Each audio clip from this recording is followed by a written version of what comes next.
Hello అందరికీ మరమరాలతో ఇలా tiffin అయినా స్నాక్స్ అయినా చిటికెలో చేసేయచ్చు. చాలా ఈజీగా ఉంటుంది. టేస్ట్ మాత్రం ఏమి తక్కువ ఉండదు. కాబట్టి ఒక్కసారి ట్రై చేయండి.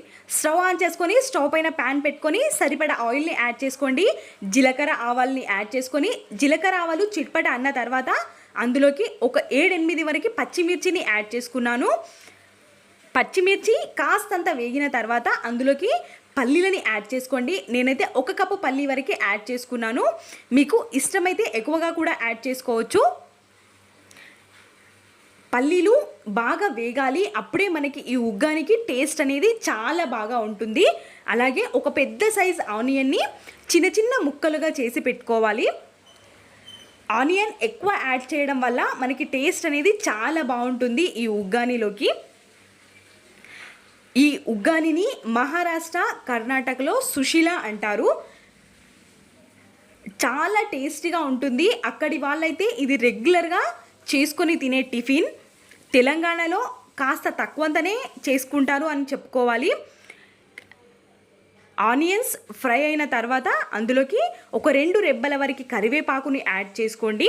కాస్తంత పసుపుని కూడా ఎక్కువగానే యాడ్ చేసుకుంటే మన కలర్ అనేది చాలా బాగా ఉంటుంది. టేస్ట్కి సరిపడా సాల్ట్ని వేసుకొని ఇంకాస్త వేగనివ్వండి. మనం ఇలా టక్కున అయిపోయే రెసిపీస్ మార్నింగ్ టైంలో పెట్టుకున్నామంటే మనకి పని కూడా చాలా స్పీడ్గా అయిపోతుంది కదా. ఇలాంటి రెసిపీస్ చాలా నేను చేసి చూపిస్తూ ఉంటాను నా ఛానల్లో. ఒక్కసారి నా ఛానల్ని విజిట్ చేయండి. మీకు నచ్చితేనే సబ్స్క్రైబ్ చేసుకోండి. మనం ముందుగా మరమరాల్ని ఆ వాటర్లో వేసుకొని నానబెట్టుకోవాలి. మరీ ఎక్కువగా మనం నానబెట్టుకున్నా మెత్తగా అయిపోతాయి. మనకు ఉగ్గాని అనేది కరెక్ట్గా రాదు. కాబట్టి కాస్తంత మెత్తగా అయినప్పుడే మనం వాటర్లో నుండి తీసి సపరేట్ చేసుకొని పక్కకు పెట్టుకోవాలి.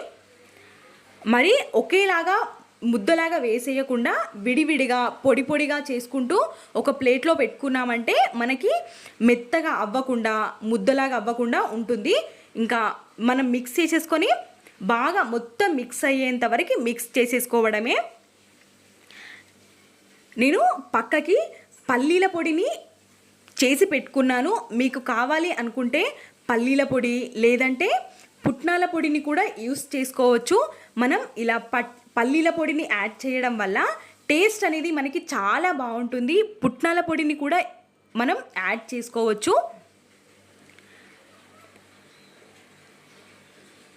ఇంకా మనం కాస్తంత కొత్తిమీరని యాడ్ చేసుకొని సర్వ్ చేసేసుకోవడమే. చాలా ఈజీ రెసిపీ కదా. మీరు కూడా ఒక్కసారి ట్రై చేయండి. పిల్లలు అడిగారంటే టక్కున చేసి ఇచ్చేయచ్చు ఈ రెసిపీని. అలాగే మా వీడియోస్ మీకు నచ్చినట్టయితే లైక్, షేర్, సబ్స్క్రైబ్ చేసుకోవడం మర్చిపోవద్దు. అలాగే మీ ఫ్యామిలీ ఫ్రెండ్స్కి షేర్ చేయండి. Thanks for watching.